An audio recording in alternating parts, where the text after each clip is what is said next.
it's great to be able to say that a man who knew Schumacher right at the beginning, just as he started his impressive career, is Mark Gallagher, who's with me in the studio. He was with the Jordan team when Schumacher made his debut in Formula One. Incredible to think you were there on day one of his Formula One career. Yes, we remember it very well, and he came to Silverstone as an unknown quantity that day, and he left with us realising we had just seen a superb new talent make his debut behind the wheel of a Formula One car.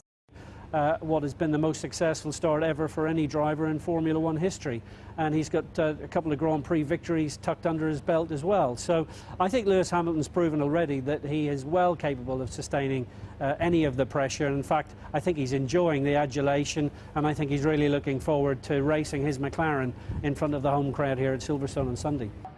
It has, and I mean, the comparisons with Nigel Mansell and Damon Hill and so on have come thick and fast, but I've been involved in Formula One for a great many years, and I've never seen quite the euphoria with which Hamilton's career has been greeted, and it is unprecedented in the history of Formula One to have something like this happen. You know, Formula One has become quite corporate and very sanitised over the years, but when you dig beneath the surface, the racing drivers themselves are still just as aggressive as they ever were in days gone by. $100 million as a fine.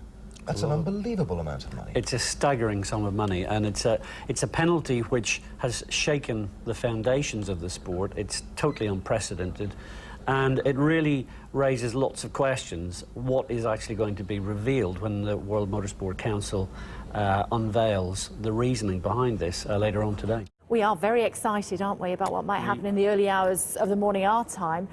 He doesn't even need to win the race in Shanghai. He doesn't need to win the race in Shanghai. Really, the result that Lewis needs to aim for is the podium. I think as long as he's on the podium, he'll be pretty content with that.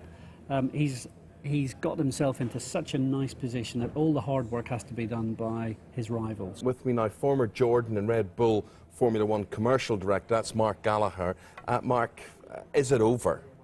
It's over. McLaren have launched an appeal against this fuel irregularity issue last night, but the World Championship's finished, and Lewis has finished a good second, but that's going to be the end of it. It would make a terrific movie. I mean, what a story, what a season. We've had everything. We've had scandals off the track, spy scandal. We've had a wonderful battle on the track. We've had two teammates who've been at each other's throats. Fernando Alonso, reigning world champion.